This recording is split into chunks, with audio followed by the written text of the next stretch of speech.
Welcome to the LA Real Estate Podcast on buying and selling real estate in Los Angeles. I'm your host, Sara Skelton. I'm here with Justin.webb from the Skelton Group. Hey, Sarah. Hey, Justin. And we have lots of fun things to talk to you about today. We're also going to be joined with Natalie Salins, our favorite lender from Movement Mortgage, talking about all things loan. And we also want to talk about our referral network, basically finding a really good realtor to work with anywhere in the country and actually North America. So let's get going.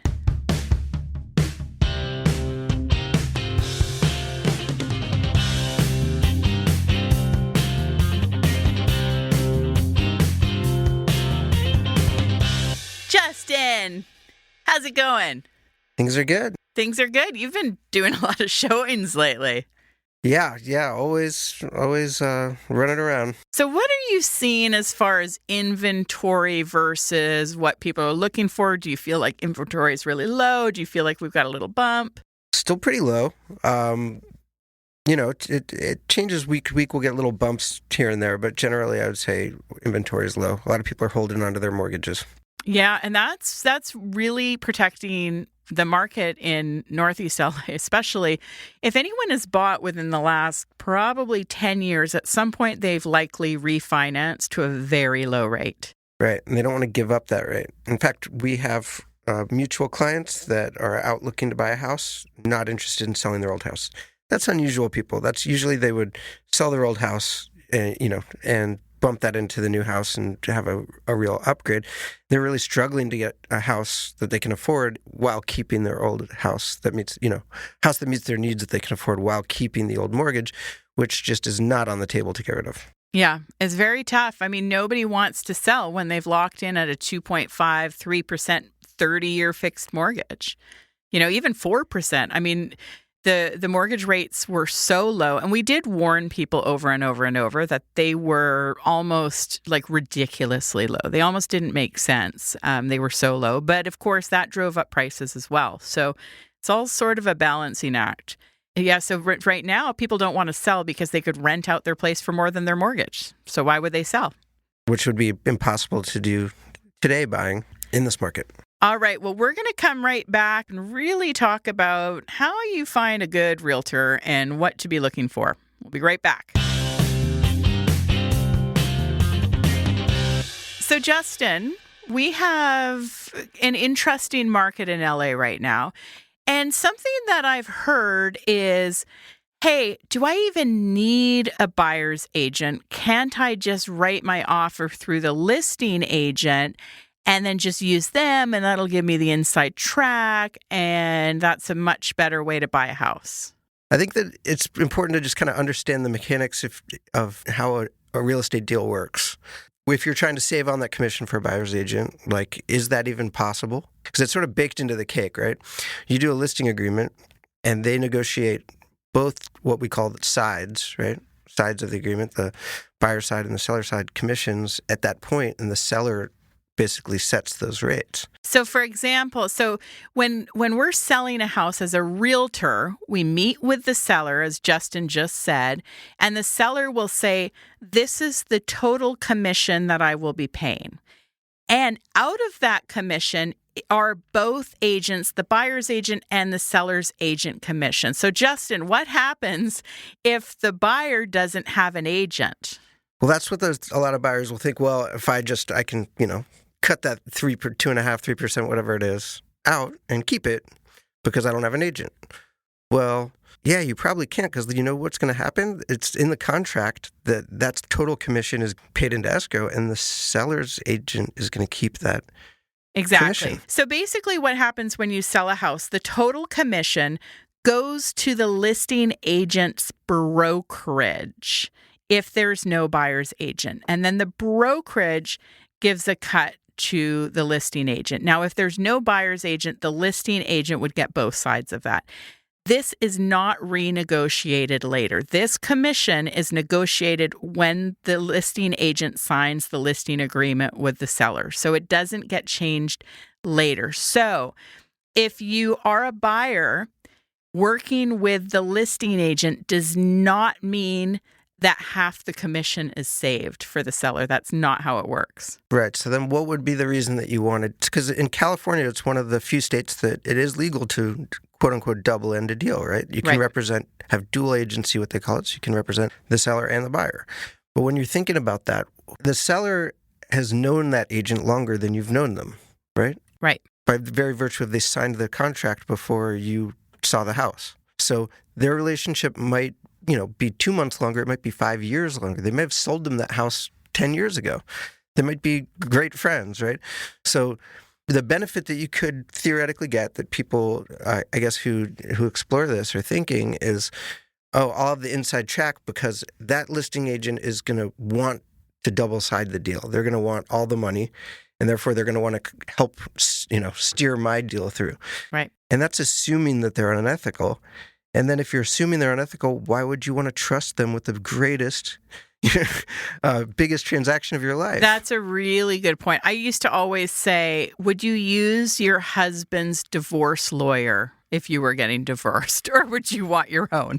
That's kind of how I had a great realtor friend that used to say that all the time. He'd be like, you wouldn't use your husband's lawyer if you were getting divorced. And I'm like, yeah, good point. I do want to say that in Los Angeles, buying and selling real estate is actually insanely complicated. There's a lot of liability, lots of paperwork, lots of things come up. I think it's so incredibly important to have your own representation. Really, really, really important as a buyer to have somebody that's looking out for you. In a dual agency situation where the listing agent is also repping the buyer, the listing agent's fiduciary duty is to the seller. They have to be ethical on both parties, but their best interest is to protect the seller, not the buyer. So it is really important to have your own representation in such a complex transaction. Really, really important. There are so many great real estate agents in Los Angeles. I'm constantly impressed by my all the other agents that we do deals with. Yeah. I mean, really, really professional. There's a lot of extremely qualified realtors in Los Angeles. We have so many that are our friends. We've had many on the podcast. There's some great, great ethical, really good, hardworking agents in Los Angeles. Yeah, so the next question is, okay, so I should probably have a buyer's agent working and thinking and only for my interests, right? Not trying to split their allegiance between two parties, but just working for me. Because I'm going to be paying that fee regardless. Or the money that is paid into escrow to buy the house will pay both commissions. Right. So as the seller pays both commissions, although those both commissions are taken out of the purchase price. So it's fun when you're a buyer because really you don't pay a commission. When you sell, you pay two commissions, and that's less fun. Well, but the seller's paying it with your money, right? Yeah, so it's really cloudy, right? Yeah. And that's why there's a lot of litigation about this, and that's a whole nother episode. But you may as well have a professional who's looking out for you and only you, because either way, you're not going to save anybody by not having them. So to summarize, basically, having an agent as a buyer is great. Not having an agent as a buyer is not going to save you money. And we're just talking about the transaction, but a great buyer's agent is going to do a lot more than just handle the transaction, right? They're going to be getting you appointments, finding the off markets, setting up the routes, spending their Saturdays burning lots of gas, running around, like figuring out, if we go to this open house and this open house, and then we will have a half an hour to skip over and get over here, and I got to get the CVS code for that one. And they're doing all this logistical work. They're working around the clock to get you what you want. And so what should you be looking for? If you're looking for a house, I'd like to say just hire Sara and I. We're great agents, but we are local experts in Northeast LA. If you're looking in Northeast LA, we're a great team to choose. There's other great teams too. Make sure that they're local experts. Make sure they really know the neighborhoods, because it's not just the neighborhood, the streets, physical properties of them that might not be known to the general public, but also who are the ethical flippers there? Who are the bad flippers in the neighborhood that you kind of want to avoid, right? I can't say it out loud, but you kind of sometimes you got to know what houses you want to take a tougher look at, right? So if you're not working with someone that knows the area, there are so many things that can hurt your offer with that. For example, if it's a really, really hot street because it's in the local school district, well, that could mean people will bid way above ask. Or maybe somebody doesn't know that, down the street there's a huge issue with parking and parties and this and that. So really, really important to work with a local expert. Justin and I are here. We'd love to help you. If you're looking in Northeast LA, we love working with buyers in Northeast LA. We work with sellers as well. Yeah, I would say, for us, you're Silver Lake, Glassell Park, Mount Washington, Highland Park, Pasadena, Altadena, Eagle Rock, La Crescenta, Frogtown, Lincoln Heights, that basically this Los whole Feliz, the Valley. We've been everywhere. But we've shown hundreds of houses in every one of those neighborhoods. We know most all the streets. You know what we're talking about before you even look at it. We know the problems on the streets. The problems with the areas. We know what's starting to pop off. All of that stuff, which, I wish I could say I know that about the giant metropolis of Los Angeles as a whole, but right. I don't think anybody really does. No, and we do, we love Highland Park.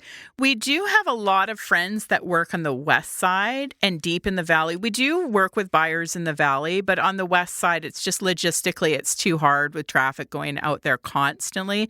We have great partners out there. So if you're looking in the west side, any of the beach communities, we've got great referrals in those areas. So please get in touch with us here on the LA Real Estate podcast, because we can hook you up with an awesome agent. Here's a buyer's tip. When you find the house that you're going to buy, you're in escrow, you're about to close, some really important things to purchase, to have in your home. Firstly, you should have working smoke detectors and carbon monoxide detectors. It is legally required in a sale, in a transaction in Los Angeles. So make sure those are working. And you want fire extinguishers, something close by to your kitchen. But it's really, really important to have a good toolkit. You can grab really affordable, really good quality toolkits from Costco. They have everything you need in them. Every house should have one. Natalie Salins back on the podcast. I would have you here all the time, Natalie. If you weren't so busy, you're so amazing because you always know everything that's going on in the market, all these programs. And we've worked with a lot of loan brokers over the years. I mean, over a decade now. I've worked with lots of different people, but you've been so amazing, so helpful. I feel like sometimes miracles, I don't know if there's any like witchcraft or you're a wizard or something, but there's magic there. So it's great to have you back on the show. Thank you. Appreciate you always. I'd love to get an update on some of the programs right now. I mean, I feel like things have changed a lot with the higher interest rates, but the market is balanced out a little bit. So people are able to, maybe you're not fighting against 5 all cash offers and having to do these crazy removals of contingencies and things like that. So people are more likely to take an offer, let's say, with a lower down payment. So what are some programs right now for people that maybe they don't know about? Sure. So there's a bunch of first-time homebuyer programs for real first-time homebuyers. There's GSFA, which is Golden State Financing. If you work for the state in any way as a firefighter, a policeman, a teacher, a nurse, things like that. This program has super low rates in the 6s, mid 6s even, and they give 5% towards your down payment. Wow. So it's just a fantastic program, and it is a true grant, and it's a forgivable grant. So it's kind of like a silent second that sits behind your first. We do the first loan. So that's a phenomenal first-time home buyer program. Then we always have CalHFA, which is like a standard California first-time home buyer program. It's a little bit tougher. There's kind of greater income limits on that one. And they give 3%, rates a little bit higher, not terrible, but 7.1 right now, probably. Just closed one of those yesterday. So, Natalie, I've heard about this thing called Movement Boost, and you work for Movement Mortgage. I'm not really sure what that is. Could you explain it? Yeah. So Movement Boost, it's another first-time homebuyer program. We offer the 3.5% down.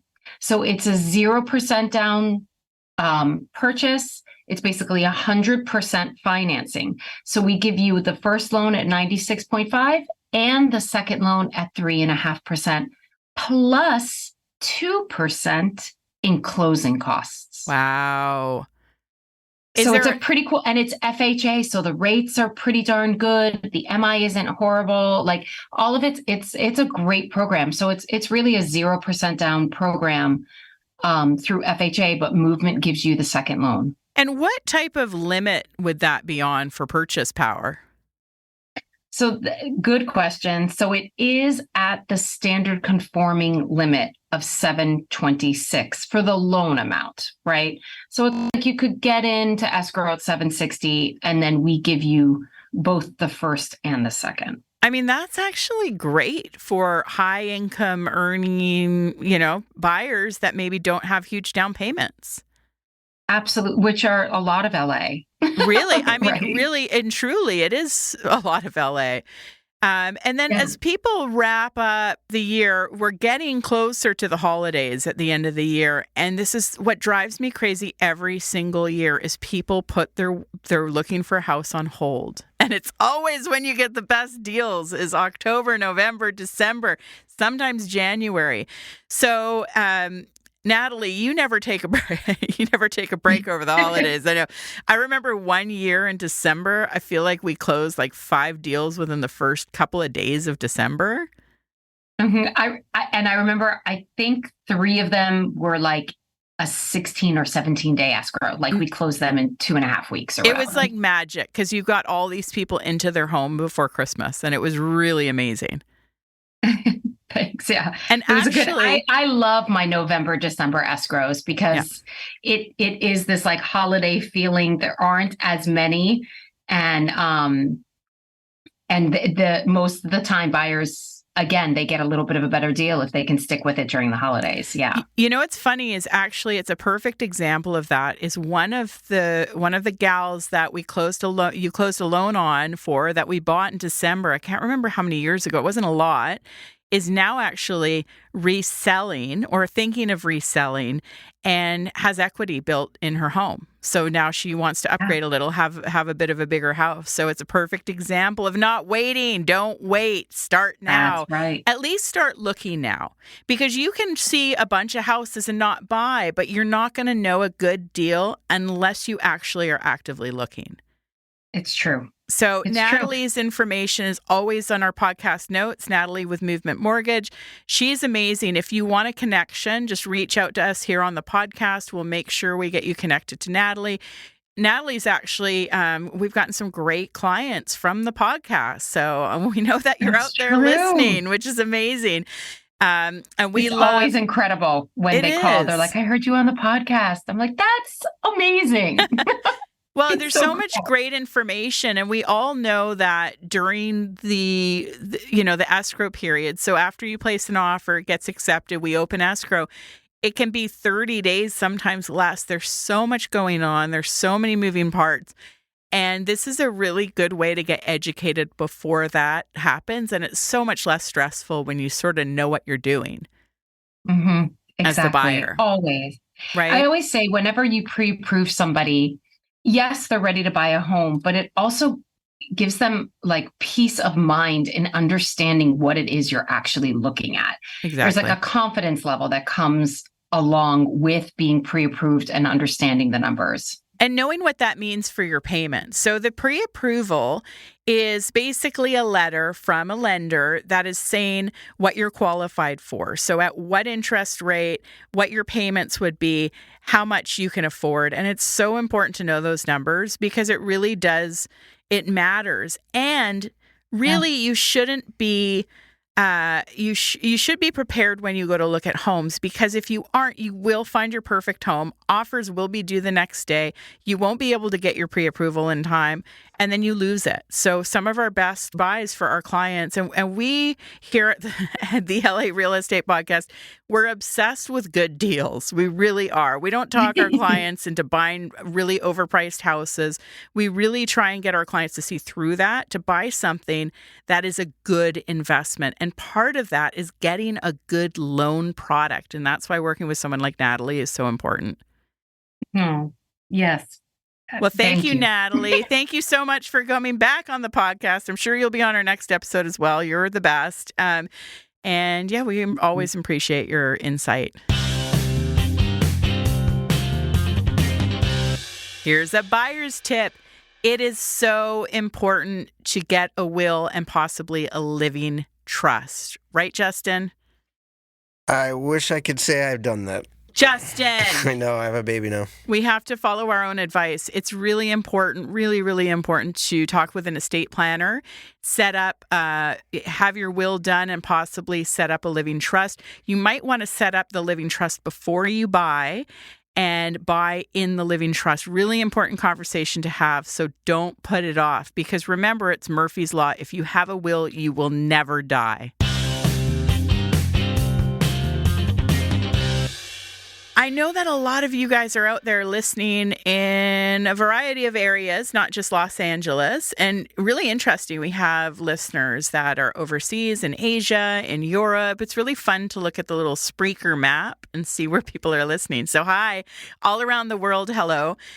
Justin and I wanted to talk to you a little bit about our referral network. So we have relationships with agents all over North America, in Canada, in the United States, and even some places overseas. So if you are looking to buy a house, even outside of Los Angeles, get in touch with us and we can connect you with a really reputable and good agent. So some of the things that you're looking for in a good agent, we can help you with this. We want someone that has the time for you, someone that's responsive, someone that understands the local market.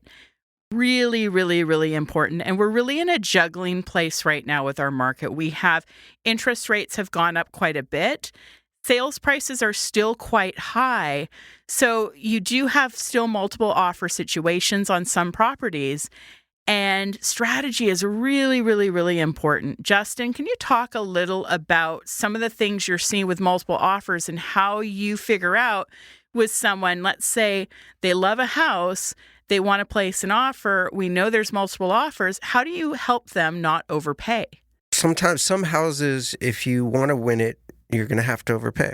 And, you know, if there's 15 offers and it's the cutest house on Zillow and it's a hot home and, you know, they've done everything right and all the staging's right and it's, you know, it ticks every box for every potential buyer out there. Recently talking to our friend Mark, who just sold his duplex and bought a beautiful home out in Altadena. And he's a great realtor. He's been doing this for years. And he said to me, he said, yeah, I think I overpaid a little bit. I had to. That's what I had to do to win it. Right. And he knows, you know, as a professional that if you want that house, that's what you're going to have to do. If you don't want to overpay, then you have to look at the houses that are less popular. Because we can help you craft the best offer that you can make. We can, you know, do all the right things. We can, you know, call the listing agent the day before, find out how much competition we know about. We can run all the comps. We can strategize and, you know, find out what else is important to the sellers and, you know, offer a lease back or do all sorts of strategies to kind of help your offer stand out, make you're the best offer that you can offer. But there's just the reality that if there's a lot of people involved, somebody probably has more money than you do. So let's talk a little about the referral network that we have. We are connected with agents. After working in real estate now for over a decade, I've made great friends all over the country. Lucky that we're with a great brokerage, so we have connections. But we can help you no matter where you're looking. Or if you're thinking of selling in Los Angeles and you want to move outside of the state, we can help you with that. We can help you find a great agent in another location, someone that we've personally vetted. We might already have a personal connection with them. And if not, we have a great network of agents everywhere.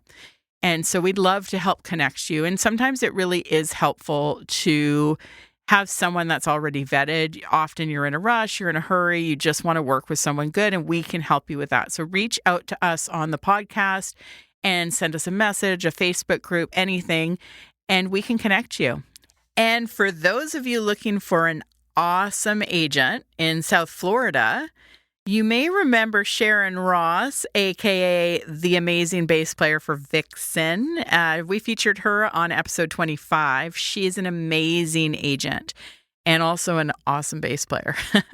And we also have great partnership with all kinds of agents. Another agent that we have is Avery Carl in Nashville. She was featured on episode 24. If you want to go back and listen to those episodes, lots of good info. The episode 24 was awesome because we talked a lot about short-term rentals. Avery Carl is an absolute genius with that stuff.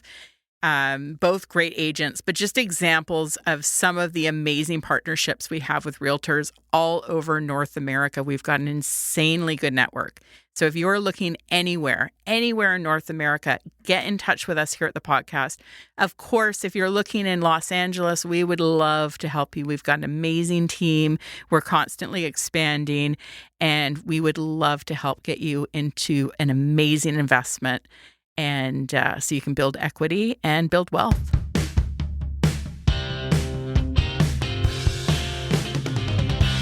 Thank you for listening to the LA Real Estate Podcast. I'm your host, Sara Skelton. With me today was Justin.webb, my awesome partner. And of course, we had Natalie Salins from Movement Mortgage on the show. You need to reach out to any of us. We're really responsive. Reach out to us here at the podcast. You can find us on Facebook. Our info is in the podcast notes. Or you can actually email me personally. My email address is yukonsara, which is YUKONSARA @me.com. I'd love to help you and connect you with agents all over the country. We'd love to work with you. Get in touch.